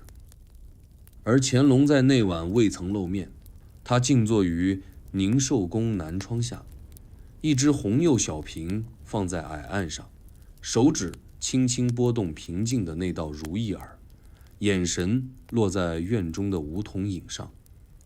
他并不需要看那堆档案焚毁的全过程，只要知道它已化灰，他心中便已落定。他念了一句诗，却无人听见，只在太监耳中隐约听出几个字：虚者无形，真意无声。第二天，他命内务府将未入拾取宝籍的藏品统一封存，编号留档，不再题诗，不再展示。他将那些似真非真的宝物从权威文本中剥离，却没有丢弃。他把它们关进一个沉默的空间，只为自己留下。他没有否定它们的意义，只是否定了它们曾被赋权的方式。他要还他们本来模糊的身份，让他们从御赏的台前退入关心的幕后。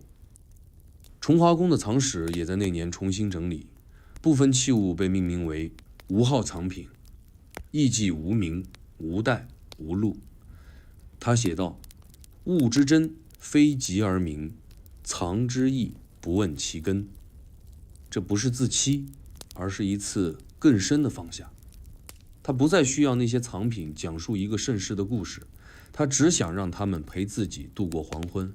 他放弃了解释，只保留了相处。这一年，宫中少了赏宝的仪式，多了清理、封存、停题。画师傅廷贵早已退居琉璃厂，宫廷画室渐无新作。仿器匠吕润也被调至圆明园木作坊，从此不再接触青铜。而那位曾因藏品评语惹出风波的陈本初，如今已是内务府正七品，负责清查旧账。他们各自退回尘世，无人再提仿古之事，无人再谈真假。宫中只留下那些曾经重要的东西，静静堆在深殿里，风吹不动，火不再起。乾隆89岁去世，身后留下的不只是无数御制诗、山水画、衣冠朝服，还有几千件真假难辨、情感浓烈的宫廷藏品。它们既非纯粹文物，也非简单赝品，它们是一个人用半生幻想编织的自我认同，是一个皇帝用权力、诗意、执着与沉默筑起的精神博物馆。它未必精确，却足够深刻。夜深了，你是否也感觉自己像是刚从养心殿的回廊里走出来？那座宫殿早已无人低语，剩下的只是风穿过铜器下息的清响。那些被乾隆皇帝翻阅无数次的玉器、画轴、青铜尊，如今或许已静静躺在博物馆橱窗里，标签干净，陈列规整。可你知道，他们身上曾沾过诗句，被赋过故事，也被一个老人用整整一生的情绪反复触碰。真假早已不重要了，因为在乾隆的世界里，收藏不只是拥有，是记忆的延伸，是孤独时的倾诉，是权力底下的温柔出口。你会发现，我们每个人心中也都藏着几件欲赏之物，也许是某本书、某句歌词、某段回忆，它未必真实，却让你愿意相信。愿你今晚睡去后，梦里也能走进那座装满幻象的藏品阁，不为分辨对错，只为和那个一生都在寻真的人，坐在灯影下喝一盏温茶，轻轻说句：原来你也曾那么用力地爱过这个世界。